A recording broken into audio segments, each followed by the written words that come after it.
Hierro, Minas Gerais, Brasil, la fuerza bruta férrea. Bento Rodrigues es un pueblo que ya no existe.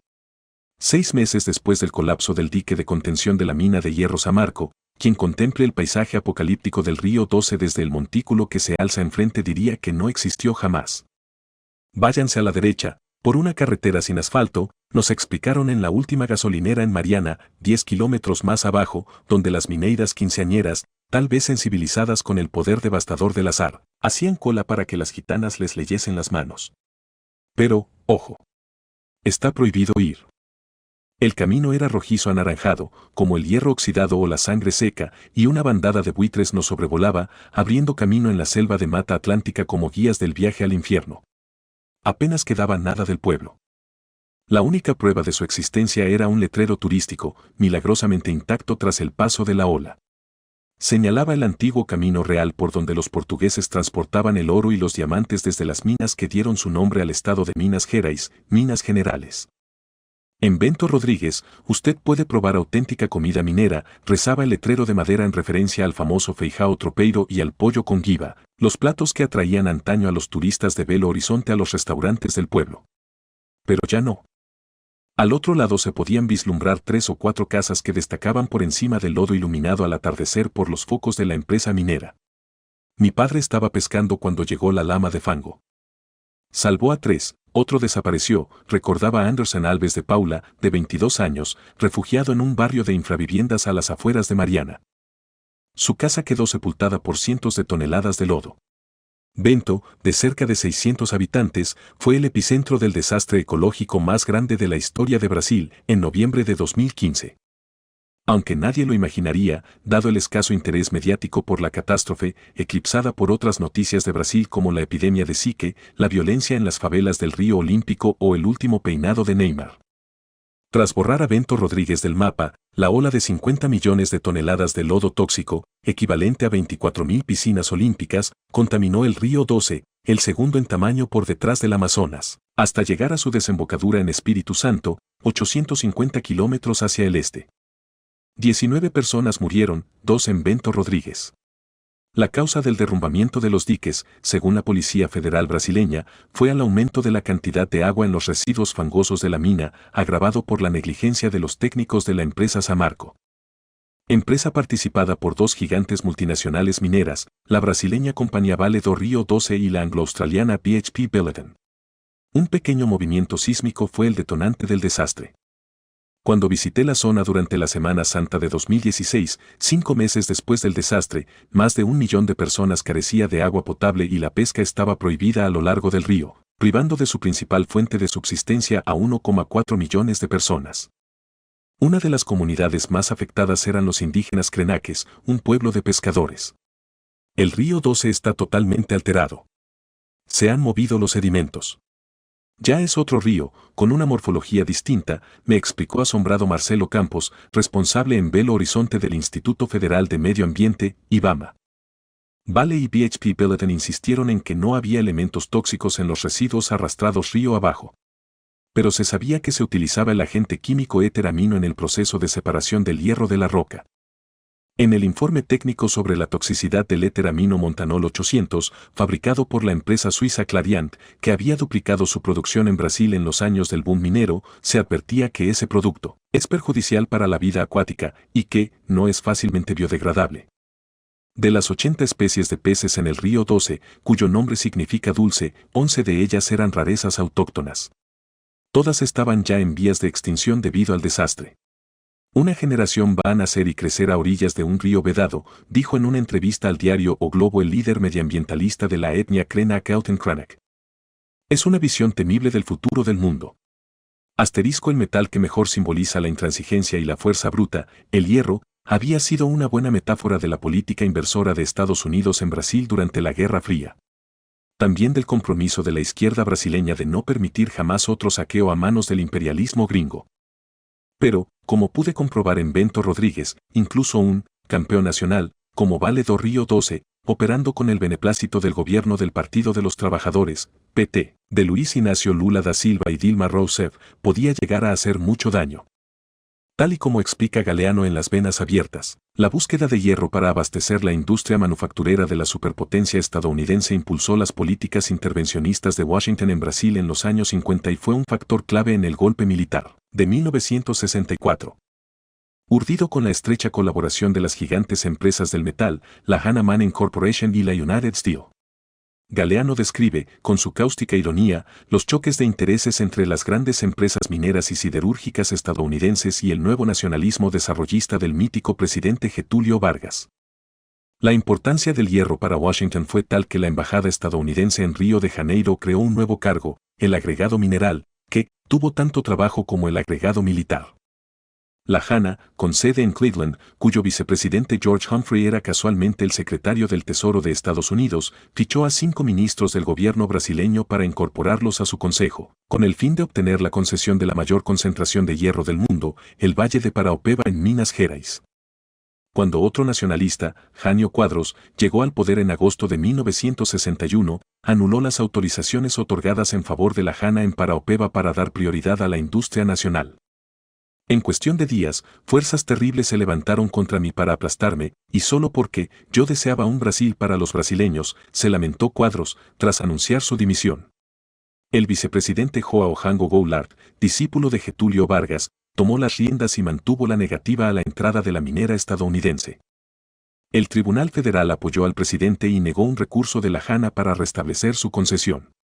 En marzo de 1964, 500.000 de devotos anticomunistas se lanzaron a la calle para participar en la marcha Familia con Dios por la Libertad.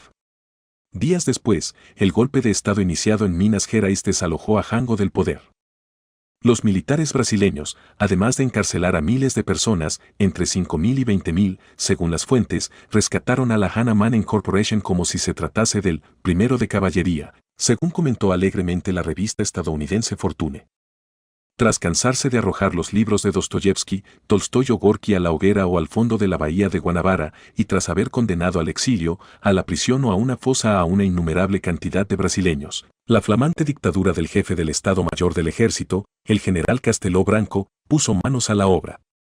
Entregó el hierro y todo lo demás, resume Galeano, en una de esas frases que hoy en día sería troceada para la fácil digestión de las generaciones tuiteras. La Hanna obtuvo la concesión de Paraopeba con un decreto presidencial de 24 de diciembre de 1964, un excelente regalo de Navidad, como bien dice Galeano. Me vino muy bien, durante mi viaje a Minas Gerais, repasar aquella descripción del golpe brasileño y sus orquestadores de Washington y Cleveland. Porque ya se extendía como la peste en Brasil el revisionismo histórico del esotérico gurú de la extrema derecha, Olavo de Carvalho, y su seguidor más fiel, un diputado mediocre, ex capitán de las Fuerzas Aéreas, llamado Jair Bolsonaro. Astrólogo y teórico de las conspiraciones más delirantes, de Carvalho, vestido con sombrero cowboy y camisas a cuadros, se prodigaba por Facebook, desde su residencia de Virginia, en elogios a los generales golpistas de 1964. Fueron los salvadores de la patria frente al comunismo y el marxismo cultural, insistía. Para de Carvalho y Bolsonaro, Castelo Branco se había quedado corto en sus redadas de jóvenes estudiantes tras el golpe.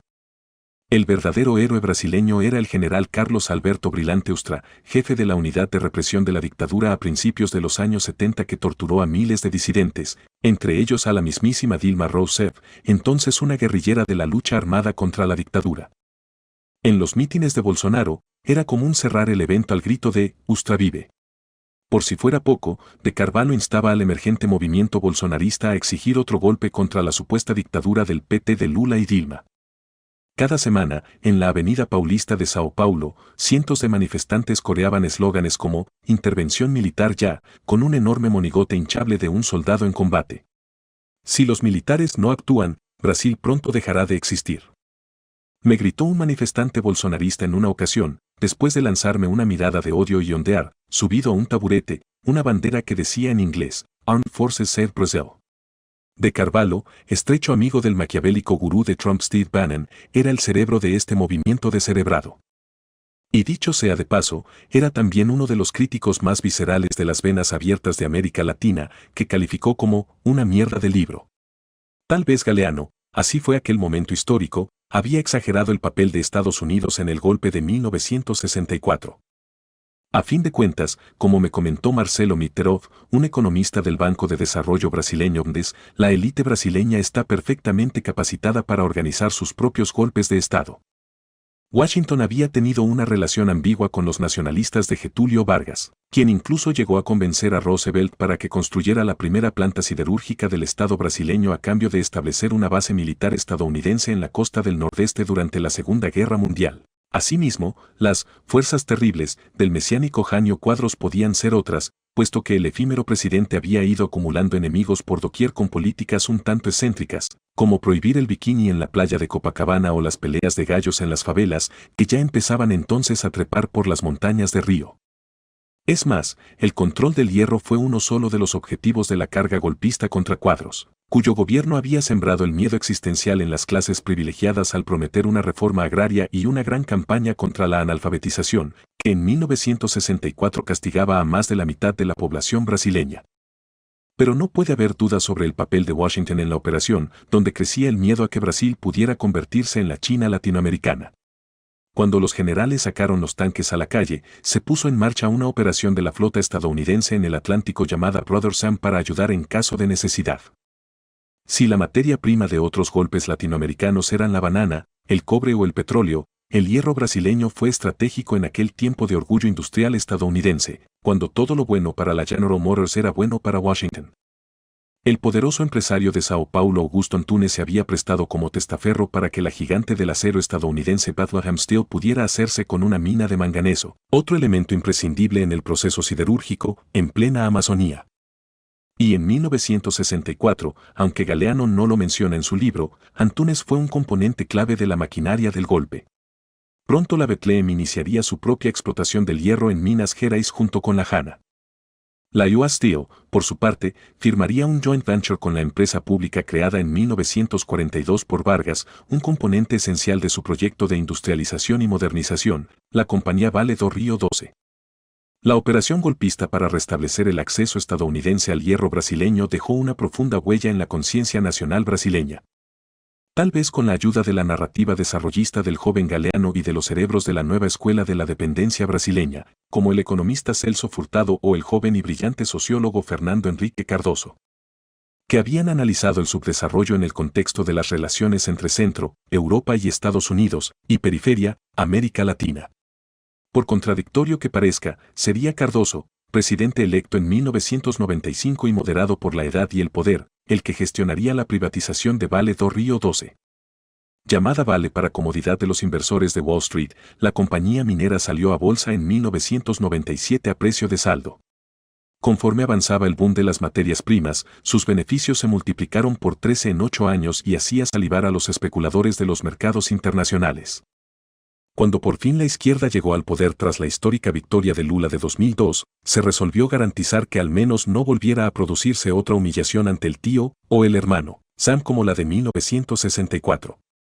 Se fortaleció la independencia nacional de Vale mediante una mayor participación del capital del BNDES, cuya cartera de préstamos era ya mayor que la del Banco Mundial.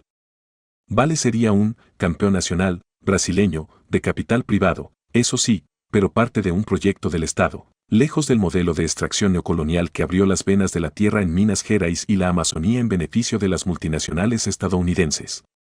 A partir de ahora, el hierro de Vale ayudaría a levantar el andamiaje del modelo de crecimiento, consumo democrático y redistribución de Lula y Dilma. O al menos así lo decían los programas electorales del PT y los informes bursátiles de Vale. El entorno internacional favorecía la apuesta. China emergía como una fuente inagotable de demanda del metal más útil de todos. Es más, las relaciones comerciales y de inversión con Pekín no serían las del imperialismo vampírico denunciado por Galeano, sino las más ecuánimes de un intercambio comercial de sur a sur. Impulsada por la inversión de China en manufactura y construcción, la demanda de hierro crecía y los precios se dispararon. A finales de los años 40, los economistas de la Agencia de las Naciones Unidas CEPAL, en Santiago de Chile, encabezados por el argentino Raúl Prebisch y el ya citado Celso Furtado, tan influyentes en la formación de Galeano, ya habían advertido, en sus llamamientos a la industrialización y a la sustitución de las importaciones, sobre el peligro del llamado maleficio de los recursos naturales. Era imprescindible reducir la dependencia de las materias primas, decían, debido a un inevitable declive a largo plazo de sus precios frente a los bienes industriales. Es más, los precios de las commodities como el petróleo, el hierro o la soja se caracterizaban por una extrema volatilidad. Estas ideas impulsaron el desarrollismo industrial en Brasil y en América Latina desde los años 50 hasta la llegada de los neoliberales en los años 80. Pero ya en el nuevo siglo chino los temores de la vieja CEPAL parecían exagerados. La superpotencia manufacturera asiática parecía tener un hambre insaciable de hierro brasileño, así como de otras materias primas. El hierro alimentaba las gigantescas siderurgias chinas, desde la isla de Caofeidian en Pekín hasta Baoshan en Shanghái, y suministraban el acero para la imparable locomotora industrial china y la modernización de infraestructuras más ambiciosa de la historia de la humanidad.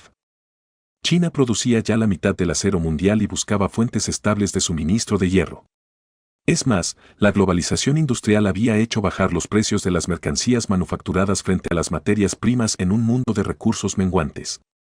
México, el reverso de Brasil, había apostado por una economía maquiladora basada en el ensamblaje de manufacturas. Pero creció menos que Brasil y no logró reducir la pobreza tras 2 décadas de salarios estancados. Merced a la demanda china, los violentos avatares y vaivenes de la dependencia externa parecían cosa del pasado. El precio del hierro se había quintuplicado en los años de la primera presidencia de Lula, 2003-2010, de $30 la tonelada métrica pasó a $150, y el valor de las exportaciones brasileñas de hierro se quintuplicó también.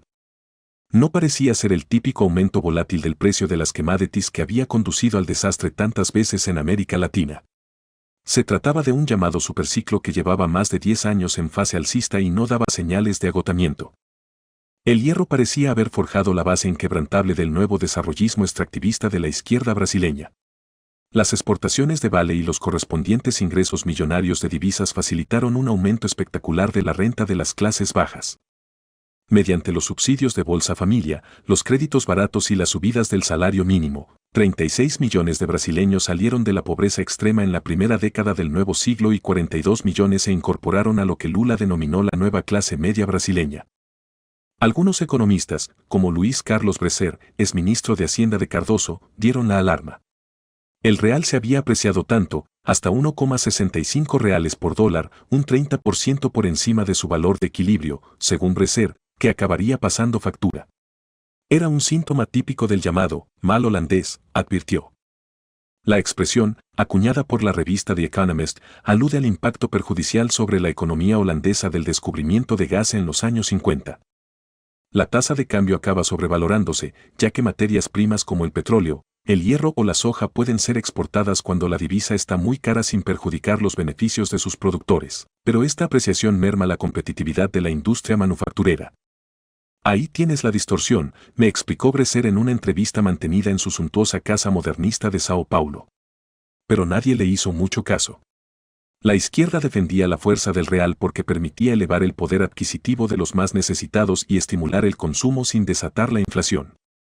Asimismo, los mercados adoraban el modelo Lula, que había disparado los precios de las acciones de empresas como Vale y Petrobras, a la vez que atraía capitales gracias al superreal y a los elevados tipos de interés brasileños en tiempos de tipo cero en Estados Unidos y Europa.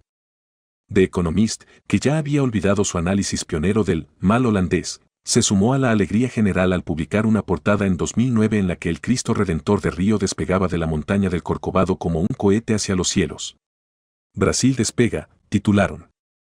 Brasil era el país más dinámico y más sexy de los BRICS, las 5 economías nacionales emergentes, Brasil, Rusia, India, China y Sudáfrica, según la definición del banco Goldman Sachs. Se había mostrado invencible durante la debacle financiera que castigó a Estados Unidos y a Europa. Una crisis provocada por el comportamiento irracional de gente de piel blanca y ojos azules, como bromeó Lula. Pronto la crisis del capitalismo globalizado apuntaría también a los de piel morena y ojos negros. ¿Cómo no iba a hacerlo? Asterisco parecía una imagen sacada de los mejores años del boom de las commodities. Una cinta transportadora cargada de miles de toneladas de mineral de hierro cruzaba un puente por encima de grandes charcos de agua rojiza en dirección a Ponta da Madeira, la terminal de Vale en el puerto de São Luís do Maranhão, en la costa atlántica del nordeste brasileño. Las rocas férricas procedían de la gigantesca mina a cielo abierto de Carajás, a 600 kilómetros de distancia en la Amazonía, la mina de hierro más grande del mundo.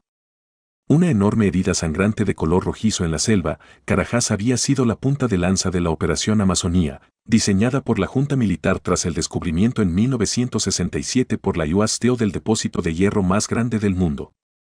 Vale se asociaría con la multinacional estadounidense en una empresa mixta para explotar la mina de hierro, bauxita, materia prima del aluminio, oro, cobre, magnesio y casiterita. El gobierno militar promovió, a su vez, el establecimiento de una docena de empresas productoras de arrabio, producto intermedio de la roca de hierro, que construyeron sus plantas en la selva amazónica a lo largo de la línea del ferrocarril, desde Carajás a São Luís. Y talaron millones de árboles para fabricar el carbón vegetal necesario para fundir el arrabio. Pronto el este del estado amazónico de Pará sería un punto rojo en los mapas de la implacable deforestación. Otras empresas mineras de hierro y aluminio pisarían la selva amazónica. El multimillonario brasileño Eike Batista, nacido en Minas Gerais e hijo del presidente de Vale durante la junta militar, llegaría a tener la octava fortuna del mundo gracias a lo que extrajo del subsuelo de la Amazonía. La gigantesca compañía estadounidense del aluminio Alcoa ya excavaba en la selva también.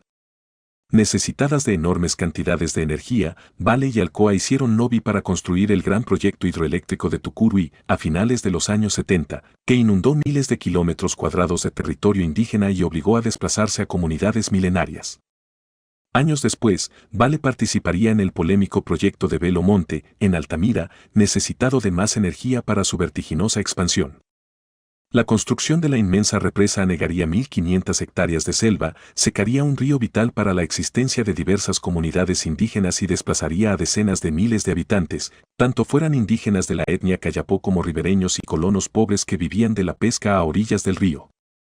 Fue en verano de 2016 cuando contemplé esas cargas de mineral de hierro cruzar el puente de acero en dirección al puerto de São Luís con un traqueteo interminable.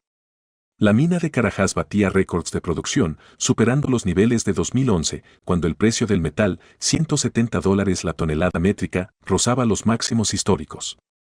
Además, Vale había abierto en 2016 una nueva mina de hierro en el complejo S11 de Carajás. Pronto el hierro en la cinta se descargaría en un enorme buque de la clase Valemax, el barco mercante más grande de la historia, de 360 metros de eslora y con capacidad para transportar 400.000 toneladas de hierro. Suficientes para construir 3 puentes como el Golden Gate. Estas gigantescas embarcaciones construidas por la misma Vale volvían a descargar en los puertos chinos como en los tiempos de bonanza. Pero las apariencias engañaban aquel día, bajo el sol despiadado del subdesarrollado nordeste de Brasil. La escena en São Luís no era la imagen de un éxito, sino de un fracaso. El superciclo había terminado con un frenazo y la producción récord de Vale fue la reacción de la gigante minera al colapso espectacular del precio del hierro, descendió hasta $60 la tonelada en 2016. El crecimiento chino se había reducido a la mitad del prodigioso ritmo de 2007. Vale, la gran esperanza del modelo de desarrollo extractivo de los gobiernos de Lula y Dilma, hacía recordar ya a Alicia en el País de las Maravillas. En este país, le dice la Reina Roja a Alicia: hace falta correr hasta que no puedas más para mantenerte en el mismo lugar. Vale producía cada vez más hierro solo para mantenerse a flote. Había llegado a Brasil, y en general a toda América Latina, la tercera fase de la épica crisis del capitalismo globalizado que comenzó en el sector financiero estadounidense en 2007 a 2008 y que cruzó el Atlántico en 2010 provocando la crisis del euro. El tercer temblor del seísmo sacudía ya a las llamadas economías emergentes, productoras de materias primas. El país clave para entender el proceso era China. Tras el colapso del comercio mundial en 2009 y las profundas recesiones en Estados Unidos y Europa, los gestores de la economía china respondieron con un agresivo programa de reactivación basado en la inversión de miles de millones de dólares tanto en infraestructuras como en el sector inmobiliario. Ello generó una demanda aún más desorbitada que antes de materias primas, sobre todo de minerales como el hierro y el cobre, alargando el superciclo de las materias primas. El boom chino se sumó a una burbuja que se inflaba en los mercados de commodities conforme otros billones de dólares de inversiones especulativas se canalizaban hacia las materias primas, como si una tonelada de hierro, una fanega de trigo o un barril de petróleo fuesen un bono de alto rendimiento o un derivado financiero. Como en el caso del nuevo Eldorado en el mercado del oro, todo el mundo buscaba algo de rentabilidad para compensar la caída de las bolsas y el desplome de los tipos de interés en Estados Unidos y Europa. Los grandes productores de materias primas como Brasil, con tipos de interés más altos, se recuperaron prodigiosamente tras la recesión mundial de 2009. Las venas abiertas se pusieron brevemente del revés. La maldición de los países ricos parecía ahora bendecir a los más pobres. Algunos hablaban del desacoplamiento del sur global respecto del norte gracias a la resistencia de la economía china y a su demanda de materias primas. Mientras que Estados Unidos se hundía en la recesión más profunda desde el crack de 1929, Brasil se benefició de una explosión de crédito y su economía llegó a crecer un astronómico 7,5% que ayudó a Dilma a imponerse en las elecciones de noviembre de 2010. Las corporaciones de las grandes economías emergentes se endeudaron cada vez más en dólares aprovechando la abundancia de capitales. Pero el mundo al revés duraría solo 2 días. China no podía ser permanentemente una tabla de salvación y el desacoplamiento de América Latina de Estados Unidos y Europa resultó ser una fantasía. Cuando los precios de las materias primas cayeron en picado en 2013 y 2014, la economía brasileña también cayó por el precipicio. Vale, con una deuda de 24.000 millones de dólares, contempló el abismo tras verse rebajada por las agencias de calificación, esos tribunales del juicio final financiero, Moody's y S&P. La extracción frenética de hierro aceleraba el agotamiento de la reserva amazónica de Carajás, esa que los geólogos de la UASTEO creían que duraría siglos. Ya se calculaba que no quedaría nada para 2035. Pero los años de bonanza y gran rentabilidad no se habían aprovechado para industrializar ni incorporar actividades de mayor valor añadido a las zonas mineras de Minas Gerais y del Amazonas. Como en los tiempos clásicos de saqueo que Galeano describió con afilada pluma, el ferrocarril llevaba el hierro de Carajás al puerto de São Luís pasando por delante de pueblos incomunicados en una región amazónica en la que el 42% de la población no había escapado aún de la pobreza. Carajás se había hecho rico, pero su pueblo no. El municipio ostentaba el PIB per cápita medio más alto del estado de Pará, pero la esperanza de vida más baja y la desigualdad más extrema. Como si la Amazonía fuese una semicolonia, cuanto más se exporta, más pobre se queda, denunció Gilberto de Souza en su libro Amazonía, una crítica demoledora al fracasado intento de Lula y Dilma de cambiar el modelo de extracción. Los subsidios de Bolsa Familia habían estabilizado la pobreza en el Amazonas, pero la extracción no fomentó el desarrollo. Roberto Freitas, director de la CEPAL en Brasilia, resumió de forma lapidaria la ironía durante la presentación de la edición brasileña de mi libro sobre la élite de Davos y la crisis de 2008 a un reportero en la Montaña Mágica. Fue en la primavera de 2014. Yo había comentado que, tal vez, el colapso del paradigma neoliberal de Davos diera la razón a la izquierda latinoamericana. No te das cuenta, respondió. Hemos estado exportando piedras, repitiendo los errores del pasado. Los efectos políticos del cambio de ciclo en el mercado de commodities fueron sísmicos en Brasil. No se trataba de una economía tan dependiente de las materias primas como Venezuela, Chile o Perú.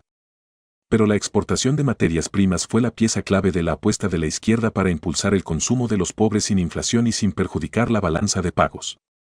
Andrés Singer, el exportavoz de Lula que había identificado la fórmula mágica del éxito económico y político del PT en la primera década del siglo, reconoció que todo había sido apuntalado en un insostenible boom de materias primas. El milagro lulista había sido sostenido por la fase de alto crecimiento mundial y por el boom del precio de las commodities. La crisis mundial de 2008 anunció el fin de este ciclo, que luego se plasmó 3 años después, explica en su segundo libro O Lulismo en Crise. El colapso económico de 2015 y 2016 firmaría la sentencia de muerte del PT, con la ayuda del escándalo de corrupción destapado selectivamente por los intrépidos jueces de la investigación, Lava Jato, lavado de coches, que, formados en Estados Unidos y apóstoles del neoliberalismo sin saberlo. No sentían demasiada simpatía por el modelo de campeones nacionales, ni de bancos públicos como el BNDES. Brasil pronto atravesaría la peor recesión de su historia, mientras que el colapso del real desataría la inflación.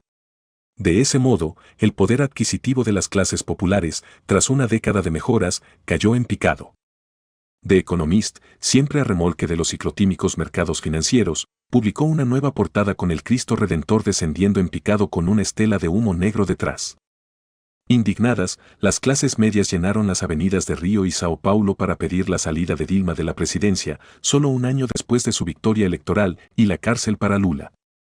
Salvo por las camisetas amarillas de la selección brasileña de fútbol, el atuendo predilecto de los manifestantes y los grandes patos hinchables, las protestas recordaban aquella marcha de familia con Dios por la libertad, anterior al golpe de 1964.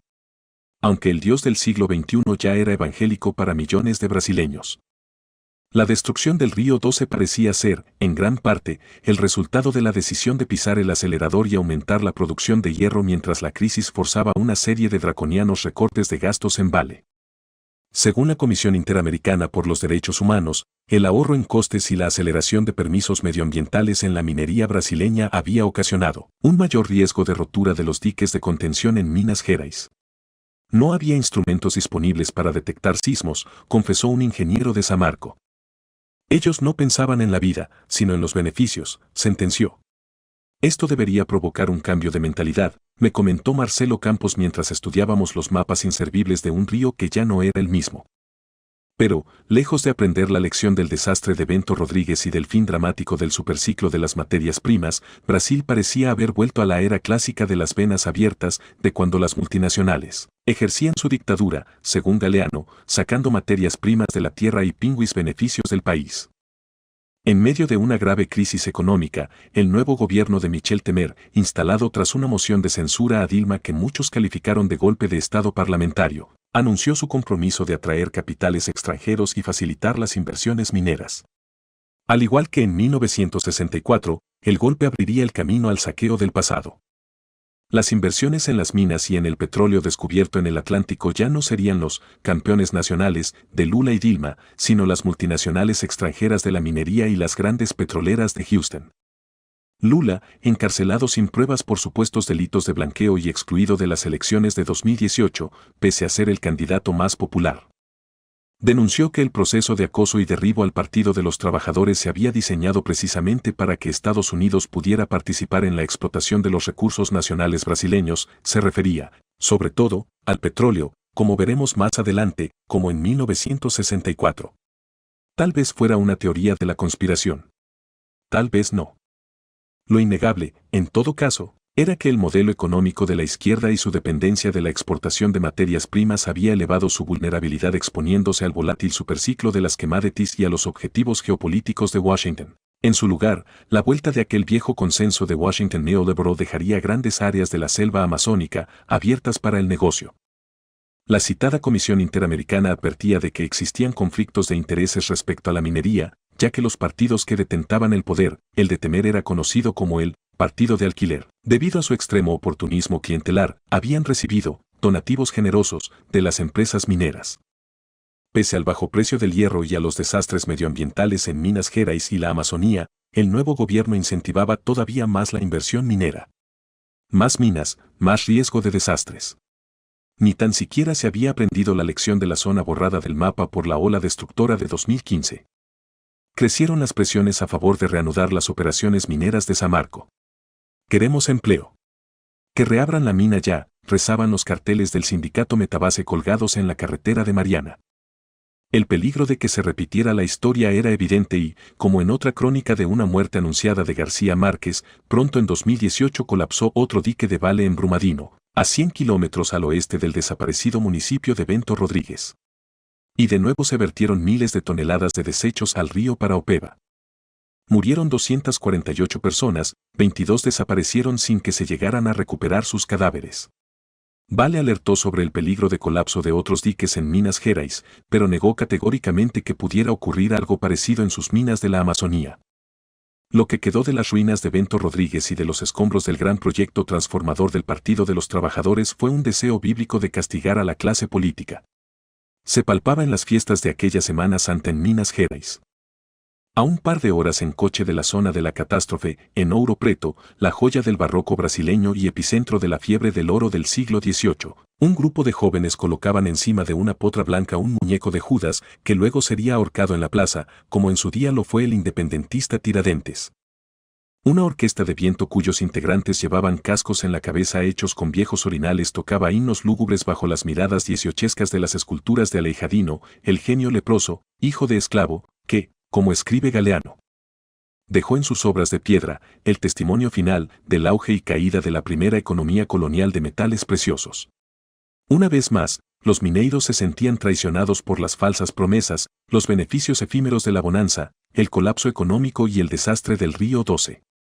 pero nadie sabía con certeza quién había traicionado a quién.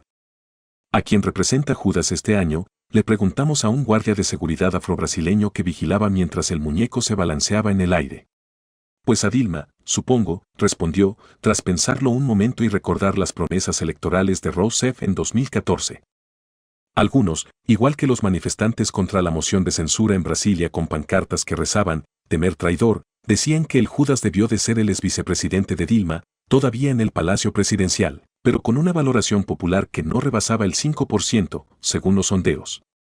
Otros se mostraban convencidos de que el monigote, con barba y ojos tristes, representaba a Lula. Cuando vestían al Judas, uno le dobló el dedo para que no se viera, dijo José Eduardo, que repartía caramelos en la plaza. El chiste se refería al dedo meñique de Lula, amputado en un accidente laboral los días anteriores a su ascenso al liderazgo del movimiento sindical y la nueva izquierda brasileña. El único político al que nadie tachaba de Judas en Ouro Preto era aquel excapitán, apologista de los crímenes de la dictadura militar y de los muertos del golpe de 1964. El diputado Jair Bolsonaro, misógino, homófobo, racista, despectivo con el medio ambiente, cuyos incendiarios discursos incluían siempre la defensa acérrima del derecho a extraer todo lo que quedara en las machacadas vetas de Minas Gerais y los prometedores depósitos de la selva amazónica.